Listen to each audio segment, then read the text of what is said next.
آخری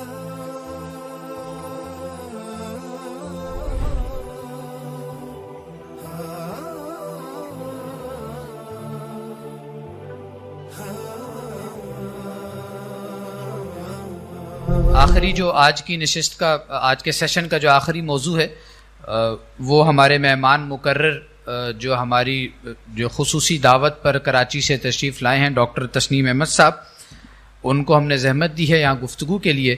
ان کا مختصر تعارف آپ حضرات کے سامنے پیش کرنا ہے کہ انہوں نے فارمیسی میں پی ایچ ڈی کی ہے، جماعت اسلامی کے بھی رکن رہے ہیں اور اس وقت تحریک اسلامی پاکستان کے رہنما ہیں. اس کے علاوہ یہ کہ ایک بالکل ایک منفرد کام جو انہوں نے کیا ہے سیرت النبی صلی اللہ علیہ وآلہ وسلم کے حوالے سے، وہ کاروان نبوت، ان کی کئی جلدوں پر مشتمل سیرت کی ایک کتاب ہے. اور اس کی ایک منفرد اور خصوصی حیثیت یہ ہے کہ انہوں نے سیرت النبی صلی اللہ علیہ وسلم کو مرتب کیا ہے یا لکھا ہے قرآن مجید کی نزولی ترتیب کے اعتبار سے. تو یہ بہت ایک یوں سمجھے کہ دلچسپ ایک چیز ہے کہ جس کو پڑھنے کی ضرورت ہے. ہماری خصوصی دعوت پر کراچی سے تشریف لائے ہیں اپنی پیرانہ سالی میں. ان کا ہم جو پوری شبان المسلمین کی طرف سے میں شکریہ ادا کرتا ہوں اور گزارش کرتا ہوں کہ وہ تشریف لائیں اور اپنے قیمتی خیالات سے ہمارے سامعین کو وہ استفادہ کر سکیں. ان الحمد للہ نحمده ونستعینه ونستغفره ونعوذ باللہ من شرور انفسنا ومن سیئات اعمالنا من يهده الله فلا مضل له ومن يضلل فلا هادي له. اشهد ان لا اله الا الله وحده لا شريك له واشهد ان محمدا عبده ورسوله. اما بعد يا ايها الذين امنوا اتقوا الله حق تقاته ولا تموتن الا وانتم مسلمون. جو بہت اچھی بات ہم ایک دوسرے سے کہہ سکتے ہیں اس موقع پر جب اقامت دین کے لیے ایک نیا دستہ میدان میں آ رہا ہے، وہ یہی بات ہے کہ تقوی کو اختیار کیا جائے، اللہ سے ڈرا جائے، اس کی پرہیزگاری اختیار کی جائے. تمام اعمال کا دار و مدار جو ہے وہ تقوی کے اوپر ہے. تقوی جو نیتوں کی گہرائیوں میں اتر جاتا ہے، تقوی جو آپ کی ایک ایک ادا سے ظاہر ہوتا ہے اور پھر آپ کے اعمال کا ظاہر بنتا ہے، اور وہ جو اللہ کے یہاں جگہ پاتا ہے اور اللہ جس کو پرورش کرتا ہے اور جسے برکت دیتا ہے. میری ساری گفتگو کا مقصد آپ تمام حضرات کو مبارکباد دینا ہے اور اس بات کا شکریہ ادا کرنا ہے کہ اللہ کے دین کے قیام کے لیے ایک نیا دستہ، ایک نئی فوج میدان میں آ رہی ہے. سید ابوالعلا مودودی صاحب رحمۃ اللہ علیہ نے جماعت اسلامی کے قیام کے موقع پر ایک بات کہی کہ جب کوئی ادب و شاعری کے احیا کے لیے اٹھتا ہے تو سارے شاعر، سارے ادیب واہ واہ کرتے ہیں. جب کوئی کرکٹ کی ترقی کے لیے اٹھتا ہے تو کرکٹرز اس کے لیے تالیاں بجاتے ہیں اعلی حد القیاس. لیکن کیسی عجیب بات ہے، جب دین کے احیا کے لیے کوئی اٹھا ہے تو اہل دین سب سے آگے بڑھ کر اس کے لیے جو ہے مشکلات پیدا کر رہے ہیں اور روڑے اٹکا رہے ہیں. سچی بات یہ ہے کہ وہ تمام لوگ جو کہ اقامت دین کے لیے کام کر رہے ہیں انہیں اس بات پر خوش ہونا چاہیے اور ہمیں اپنی اپنی سمجھ کے مطابق اس کام کو جاری رکھنا چاہیے تاکہ ہم اللہ سے ملاقات ہو جائیں. وَلَا تَمُوتُنَّ إِلَّا وَأَنْتُمْ مُسْلِمُونَ. ہمیں موت نہ آئے مگر اس حال میں کہ ہم مسلم ہوں. میں نے یہاں بڑی خوشگوار باتیں دیکھی ہیں. ایک بات جس کا میں تذکرہ کر دوں جو میرے تعارف میں کہی گئی، میں تحریک اسلامی کا رہنما نہیں ہوں، میں صرف ایک رکن ہوں اور گزشتہ 7-8 سال سے میں سوائے اسکالسٹک کام کے اپنے اس کتاب کے لکھنے کے علاوہ میں کوئی دوسرا کام نہیں کر رہا. میں فعال کارکن بالکل نہیں ہوں. کسی قسم کی ساری تنظیمی ذمہ داریوں سے، سارے اجتماعات میں حاضری سے مجھے استثناء حاصل ہے اور میں جماعت اسلامی کے ساتھ، تنظیم اسلامی کے ساتھ اور اس نے شبان تمام کے ساتھ میں ہر اچھے کام کے لیے، تعاون کے لیے آمادہ رہتا ہوں. ایک خوش آئند بات جو میں نے دیکھی، جو تنظیم اسلامی میں نظر نہیں آئی تھی، وہ یہ کہ سید ابوالعالیٰ مودودی صاحب نے کا یہاں پر بہت سارے چارٹس کے اندر تذکرہ موجود ہیں، ان کے اقوال موجود ہیں، ان کی تحریریں موجود. یہ بڑی خوش آئند بات کہ ہمارے دل کشادہ ہو جائیں اور ہم اس حقیقت کا اعتراف کریں. جتنے مستشرقین ہیں، جتنے اسکالرس ہیں جنہوں نے اسلام پر کام کیا ہے، وہ 3 آدمیوں کو متفقہ طور پر شناخت کرتے ہیں جو اس دور کے اندر اسلام کے احیاء کے لیے اٹھے. ان میں ایک شاہ ولی اللہ، محمد بن عبد الوہاب اور تیسرے سید مودودی. چوتھے نام پر اختلاف ہوتا ہے کہ یہ سید قطب کا ہے یا خمینی کا ہے یا علی شریعتی کا ہے، لیکن 3 آدمیوں کے بارے میں پوری دنیا متفق ہے کہ انہوں نے دنیا میں ہلچل مچائی ہے، دین کے احیاء کے لیے لوگوں میں ایک جذبہ پیدا کیا ہے. بحیثیت انسان کے ہر آدمی خطا کا پتلا ہے. بہت سارے معاملات میں سید صاحب رحمۃ اللہ علیہ نے بھی کچھ کام ایسے کیے جو کہ لوگوں نے محسوس کیا کہ شاید وہ اس فکر کے مطابق نہیں تھے جس فکر کے مطابق کام چلا، لیکن اب وہ بھی اپنے اللہ کے پاس پہنچ چکے ہیں اور ان کے ناقدین بھی اللہ تعالیٰ کے پاس پہنچ چکے ہیں. ہمیں ہر اچھی بات کو، چاہے وہ علی شریعتی سے مل جائے، چاہے سید قطب سے مل جائے یا جس سے مل جائے، اسے ہمیں ضرور قبول کر لینا چاہیے. دوسری اچھی بات جو میں نے اس اجتماع میں محسوس کی وہ یہ کہ منزل بڑی واضح ہے. اقامت دین کا اس کثرت کے ساتھ تذکرہ ہوا ہے، اس کثرت کے ساتھ یہاں نظر آ رہا ہے، جو مجھے اب جماعت اسلامی میں بھی نظر نہیں آتا.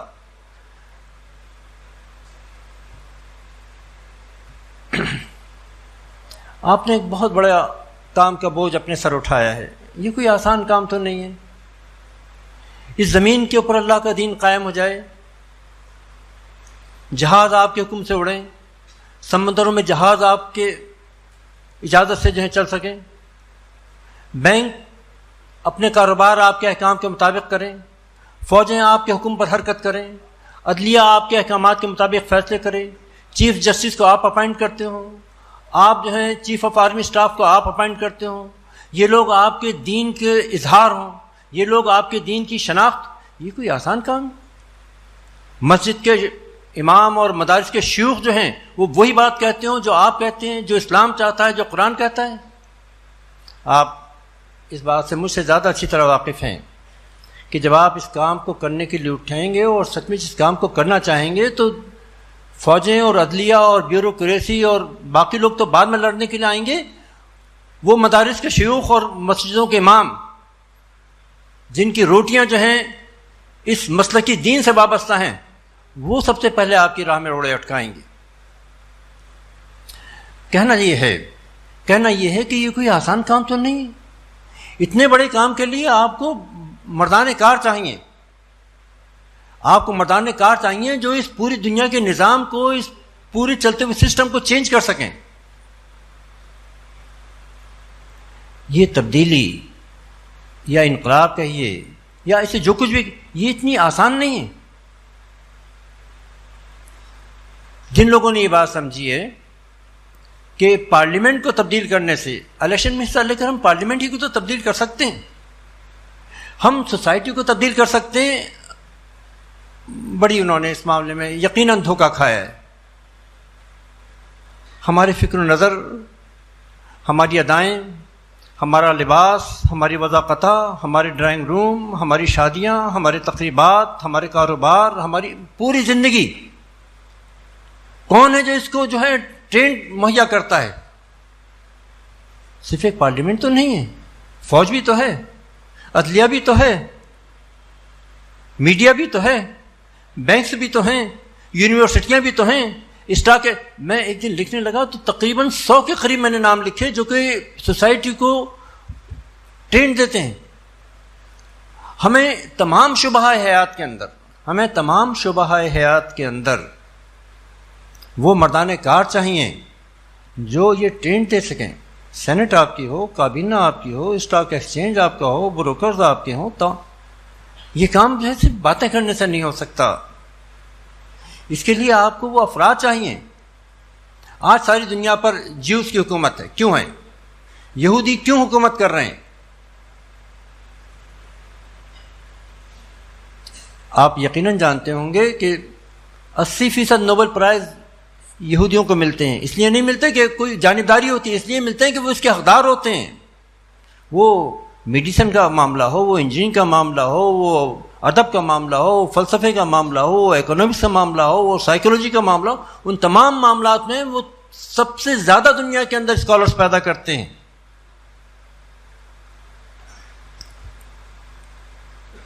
بینک ان کے ہیں، میڈیا ان کا ہے. تمام امریکہ کی یونیورسٹی کے 60% پروفیسر جو ہیں وہ جیوز ہیں. پاکستانی بھی ہیں، انڈینز بھی ہیں، لیکن ان کی تعداد نسبتاً کم. برا نہ منائیے گا. ایک بات آپ کے مدثر صاحب نے پیش کی، اس کے اوپر جن سوالات ہوئے، مذاکرہ مشکل ہو گیا. یہی بات اگر کچھ پڑھے لکھے لوگوں کے سامنے جنہوں نے عمرانی علوم کے اوپر کام کیا ہو، سیکنڈوں کے اندر اڑا دی جائے گی. آپ کو اس کے لیے وہ مردان کار تیار کر رہے ہیں جو دنیا کے اندر نیکسٹ ٹو اینی بڈی، وہ کسی آدمی کے دوسرے نہ ہوں. اس کے لیے وہی بات، تقوی کے بغیر یہ کام نہیں ہو سکتا. کچھ لوگوں نے کوشش کی. ڈاکٹر شاہ صاحب رحمۃ اللہ علیہ نے، ڈاکٹر صاحب کے ساتھ میں نے ایک وقت گزارا ہے جب عاقف میاں بہت چھوٹے رہے. میں اسلامی جنت طلبہ کراچی سے، میرا بنیادی تربیت میری جمعیت کے اندر ہوئی، اور اسی حوالے سے ڈاکٹر صاحب سے میرا تعلق تھا. اور جب تنظیم اسلامی بھی نہیں بنی تھی اور خدام القرآن بھی نہیں بنے تھے، کراچی میں آتے تھے تو میں ڈاکٹر صاحب کے ساتھ ہوا کرتا تھا. ڈاکٹر صاحب کی کتاب جو میں ان کے سارے کام کا حاصل سمجھتا ہوں، وہ کرنے کا اصل کام، کہ ہمیں سوشلسٹ تیار کرنا ہے، ہمیں فلسفے میں، عمرانی تمام علوم میں لوگ، وہ کہاں تیار ہو رہے ہیں؟ کون لوگ تیار کریں گے؟ جب دنیا پر علم حکومت کرتا ہے. آج امریکہ کی حکومت اس لیے نہیں ہے کہ اس کے پاس ایٹم بم ہے، یا اس کے پاس F-16 ہے، یا اس کی ڈپلومیسی ہے. امریکہ کی حکومت دنیا پر اس لیے ہے کہ اس کا علم پوری دنیا میں چھایا ہوا ہے. وہ دنیا کے تمام شعبوں کے علوم جو ہیں اس کے وہ ماہرین ان کے پاس ہیں. علم خود بخود جو ہے جہالت کو پیچھے چھوڑ کر چلا جاتا ہے. روشنی آتی ہے تو اندھیرا بھاگ جایا کرتا ہے. آپ کو وہ لوگ تیار کرنے ہیں جو تمام شعبہ حیات کے اندر باطل کے اٹھائے ہوئے سوالات کے جوابات دے سکے. آپ بتا سکیں کس طریقے سے قرآن. سب سے پہلے تو آپ کو پرانی علوم پر، قرآن کی فکر پر ماہر نوجوان تیار کرنے ہوں گے. پھر وہ ماہر نوجوان، چاہے وہ ڈاکٹر ہوں، چاہے وہ انجینئر ہوں، وہ فلاسفر ہوں، وہ اکنامک جو بھی ہوں، پھر وہ اس فکر کے مطابق ان چیزوں کا جواب دے سکیں گے. ایک میٹرنٹی ہوم کے باہر ایک آدمی ٹہل رہا ہے، ایک زچہ خانے کے باہر ایک آدمی ٹہل رہا ہے اور کہہ رہا ہے کہ ایک نوبل لارٹ پیدا ہونے والا ہے. اور کچھ دیر بعد اس کی بیوی کے ایک بچہ پیدا ہوا اور وہ بعد میں نوبل لارٹ بنا، نوبل پرائز ملا اس کو. چیزیں تیار کی جا سکتی ہیں. آپ کو کام کرنا یہ ہوگا کہ آپ ایکسٹروورٹ ہونے کے بجائے انٹروورٹ ہو جائیں. آپ ساری دنیا کو راہ ضرور دکھائیے، لیکن صبر کے ساتھ پہلے اپنے گھر والوں کو راہ دکھائیے. قوا انفسکم واہلیکم نارا. وہ تمام لوگ، اس نئی فوج کو، اس نئے دستے کو، جس کو میں خوش آمدید کہتا ہوں، جس سے میرا دل خوش ہے اور میری آنکھیں شاد ہو گئیں، میں یہ ضرور کہوں گا اس سے، میں اپنے زندگی کے ان سارے پورے تجربات سے گزر چکا ہوں اور اب میں اتنا موقع نہیں پاتا کہ میں مزید کچھ زیادہ کچھ کام کر سکوں، لیکن میں یہ ضرور نصیحت کروں گا کہ ایکسٹروورٹ ہونے کے بجائے آپ انٹروورٹ ہو جائیے. خود اپنے اوپر زیادہ نظر کیجیے. 10 آدمیوں کو تبلیغ کرنے سے پہلے اگر گھر کے 2 بچے ہیں انہیں کچھ تبلیغ کر لیجیے.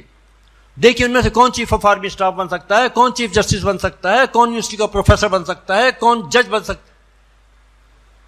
ہم 100 بچوں کو ایک کام کے لیے تیار کریں گے، 100 کو ایک کام کے لیے تیار کریں گے، 100 کو ایک شعبے میں تیار کریں گے، 2 تو نکلیں گے. لیکن ایسا نہ ہو کیونکہ یہ تجربہ میں اس تجربے کا شاہد ہوں کہ ہم نے بہت پیسے خرچ کر بہت سارے لوگوں کو باہر اعلیٰ تعلیم کے لیے بھیجا اور وہ باہر جا کر باہر ہی کے ہو گئے. ایک بات جو میں اور کہنا چاہوں گا وہ یہ کہ یہ بڑا مشکل کام ہے اقامت دین والا. یہ ضروری نہیں کہ اسے کوئی کر سکے. سورہ بروج میں اللہ رب العالمین نے ایک بڑا عجیب واقعہ بیان، سارے اس میں نبیوں نے دعوت دی، بات نہیں مانی رسولوں کی، اللہ کا عذاب آ گیا۔ سورہ اعوذ باللہ من الشیطان الرجیم بسم اللہ الرحمن الرحیم قتل اصحاب الاخدود الذین، سارے گھاٹیوں والے جو ہے وہ قتل کر دیے گئے، 20,000 کے قریب آدمی نجران کے یمن میں، ان کا نطفہ مٹا دیا گیا، شیر خوار بچوں کو ماں کی چھاتیوں سے چھین کر آگ میں پھینکا دیا اور ماں کو بھی پھینک دیا گیا۔ کامیابی ضمانت نہیں ہے، کامیابی ضمانت نہیں ہے۔ جب کامیابی کی جو لوگ ضمانت سمجھتے ہیں وہ پھر یہ سوچ کر آگے بڑھتے ہیں کہ اگر سیدھی انگلی سے گھی نہیں نکلتا تو ٹیڑھی انگلی کر کے نکالے جائے، پھر عملی انحطاط آتا ہے جو بھی مفتی صاحب کہہ رہے تھے۔ ہمارا کام یہ ولا تموتن الا وانتم مسلمون، ہم بس مسلم حیثیت سے مر جائیں، یہ کام کرتے رہیں۔ اس ملک کے اندر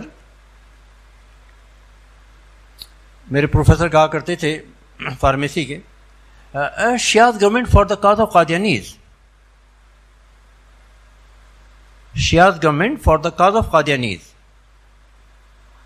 آخر کیوں؟ اس لیے کہ انہوں نے وہ بیوروکریٹ، وہ زندگی کے تمام شعبہ زندگی میں وہ اہل افراد پیدا کیے جو انہوں نے انفلٹریٹ کر کے ان کے اندر گھس کر اس سوسائٹی کے اوپر قبضہ کر لیا ہے۔ بس انتہائی ضروری ہے کہ کوانٹٹی کے مقابلے میں کوالٹی کو ترجیح دی جائے، وہ مردان کار تیار کیے جائیں جو کوالٹی کے اعتبار سے زیادہ بہتر ہو، اور ان تجربات کو، ان غلطیوں کو نہ دہرایا جائے جو اس ملک کے اندر پچھلی جماعتوں نے کی ہیں۔ کوئی مذہبی کام، کوئی دینی کام مسجد کے بغیر نہیں ہو سکتا۔ نبی صلی اللہ علیہ وسلم اہل یثرب کی دعوت پر یثرب آ رہے ہیں، 7 دن کا رستہ انہوں نے 13-14 دن تک قبا پہنچنے کے بعد وہ آگے نہیں بڑھتے ہیں، 4 دن وہاں قائم کرتے ہیں، مسجد قائم کرتے ہیں، پھر اس کے بعد مدینہ جس مقصد کے لیے جا رہے تھے اس کے لیے تھوڑی دیر رک جاتے ہیں۔ ابو ایوب انصاری کے گھر کے سامنے وہاں ان کا اونٹنی جہاں بیٹھی ہے، وہ پوچھتے ہیں یہ زمین کس کی ہے؟ کہ کچھ یتیم بچوں کی، اسد بن زرارہ رضی اللہ تعالیٰ عنہ جو ہیں جن کی سرپرستی میں، پہلے اس کی بات کرتے ہیں کہ یہاں مسجد بننی چاہیے۔ اسد بن زرارہ یعنی وہ آدمی جس نے بیت عقبہ ثانیہ میں کھڑے ہو کر کہ لوگوں اگر تم اتنی ہمت رکھتے ہو کہ تمہاری عورتیں بیوہ اور تمہارے بچے یتیم اور تمہارے شریف ذلیل ہو جائیں تو تم اس آدمی کے ہاتھ پر بیعت کرو۔ آپ کا ہاتھ اس نے پکڑ لیا کہ لوگ بات سنو، اگر تم اتنی ہمت رکھتے ہو کہ تمہاری عورتیں بیوہ اور تمہارے بچے یتیم اور تمہارے شریف ذلیل ہو تو اس کے ہاتھ میں بیعت کرو، ورنہ بہتر یہ ہے کہ معذرت کر لو، اللہ شاید تمہاری معذرت قبول کر لے۔ اور مسجد نبی بن نہیں پائی تھی کہ اسد بن زرارہ رضی اللہ تعالیٰ عنہ کا انتقال ہو گیا۔ یہ وہ پہلا آدمی ہے 6 آدمیوں سے پہلا آدمی جس نے طائف سے واپسی بعد پہلی مرتبہ، آپ کی بات سنیے، اگلی مرتبہ 12 آدمی گئے، پھر جو ہے بیت عقبہ ثانیہ کے اندر۔ اور یہ اسد بن زرارہ رضی اللہ تعالیٰ عنہ جنہوں نے مصعب بن عمیر رضی اللہ تعالیٰ عنہ کے ساتھ مل کر مدینے کی ایک ایک گلی میں اسلام کو پھیلایا ہے، دین کو پھیلایا ہے، اور وہ بھی غزوہ احد میں شہید ہو جاتے ہیں۔ اور ان کا مرتبہ یہ ہے کہ اگر وہ حیات رہتے تو شاید خلافت کا منصب ان کو ملتا۔ تو لوگوں، میرا کام صرف یہ ہے اور آپ کا کام صرف یہ ہے، ہم سب کا کام صرف یہ ہے کہ اللہ کی راہ میں جد و جہد کرتے ہوئے اس کام کے لیے ہم مر جائیں۔ لست علیہم بمسیطر، ہم میں سے کوئی ٹھیکیدار نہیں ہے اس کام کا، ہم میں سے کوئی اس کام کا ٹھیکیدار نہیں ہے کہ ہم یہاں اقامت دین کر کے دکھا دیں، ہم یہاں احیاء دین کر کے دکھا دیں۔ ہم اس کام کے لیے وہ بہترین ذرائع اختیار کریں جو ہمیں آتے ہوں، جو ہمیں سوچ سکتے ہوں، اور اس کے مطابق ہم کوشش کریں۔ بلا شبہ نبی کریم صلی اللہ علیہ وسلم نے 13 سال میں 150 بچے وغیرہ ملا لیں تو 400-500 ہو جاتے ہیں، ورنہ مردان کار جو ہیں وہ 150 سے زیادہ نہیں ہیں، جو کہ بدر کے میدان میں آپ جانتے ہیں کتنے گئے، جنہوں نے ہجرت کی ان کی تعداد 100 بھی نہیں۔ لیکن یہ وہ لوگ تھے جو زمین کے نمک اور پہاڑی کے چراغ تھے، یہ وہ لوگ تھے جنہوں نے تاریخ کا رخ بدل دیا۔ چاہے جب کہ تھوڑے سے لوگ بیٹھے ہوئے ہیں، اللہ ان کی کوششوں میں برکت دے دے اور یہ تاریخ کا رخ پھر بدل دیں۔ سبحان اللہ، هذا استغفر لي ولكم ولسائر المؤمنين۔